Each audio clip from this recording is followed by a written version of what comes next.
efa nisy fanatonana sy resaka natao teo amin'ny vovonana firaisan-kina sy ny sasany avy amin'ny kolektifa ny malagasy sy ireo mahaleo teny taoriany antso ivondronany herivelona rehetra eto amin'ny firenena nataon'ireo mpitarika ao anatin'ny vovonana firaisan-kina ny herinandro lasa teo ho ny filoam-piara-mitantana ny vovonana firaisan-kina sy teny irandriana solonyaiko androany ny antso ny firaisamonim-pirenena sy ny iray aman-dreny ampanahy ary ny iray aman-dreny ara-drazana mba hivondrona araka ny antso efa nataony ihany koa ity filoam-piara-mitantana ny vovonana firaisan-kina ity tsy maintsy nanao antso famivondronana mba hijoro manoloana ny famonoana ny demokrasia tamin'ny fifidianana tsy ara-dalàna natao teo ny vovonana firaisan-kina hoy sy teny irandriana solonyaiko androany tatrizay etiny mendrika razavindratsima sy irina raritera.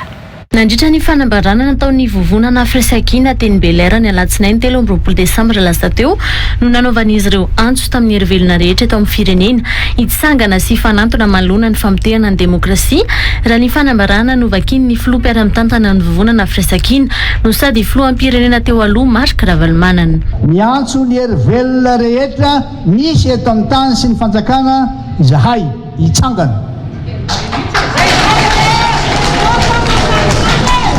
Ny fanatona,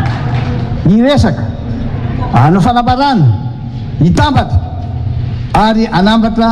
ny hevitra rehetra mba amaranana aingana izao fanapotehana ny demokrasia sy ny hoavin'ny firenena malagasy zao. Ireo ray aman-dreny eto amin'ny firenena sy ny firaisamonim-pirenena ary ireo mpanao politika rehetra no antsoina amin'izany hoy sy teny Randrena Solonyaiko. Izay indrindra no nojoroanay tamin'iny farany iny hiantsona ny herivelona rehetra, hiantsona an'ireo société civile, hiantsona an'ireo ray aman-dreny ampanahy, hiantsona an'ireo ray aman-dreny ara-drazana, hiantsona ny olona rehetra eto amin'ny kapitaly, ny olona rehetra manerana ny faritany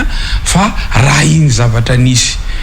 fifidianana nisy izay feno hosoka izay feno halatra iny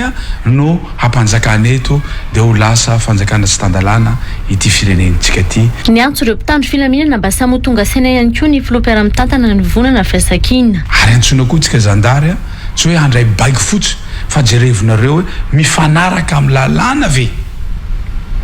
reny action zay ataontsika ireny fa napetsaka ianareo hiaro ny vahoaka miantso koa natramin'ny polisy miantso atsamy miaramila mba samby ho tonga saina retsika firenena raha manana ity mba hifanaraka amin'ny lalàna doly ny zavatra ataontsika rehetra mba ahafahantsika mametraka ny Madagasikara ho firenena tandalana. Efa nisy moa ny fiolana teo amin'ireo samy vondrona politika taoriany antso natao hoy sy teny Randrena Solonyaiko. Efa nisy fampiantsoana tamin'ny izahay avy amin'ny fanoherana rehetra na amin'ny firaisan-kina izany na eo anivony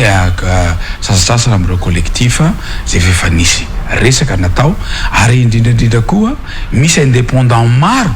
manerana Madagasikara izay efa mifampiantso anay hirejoindre any ity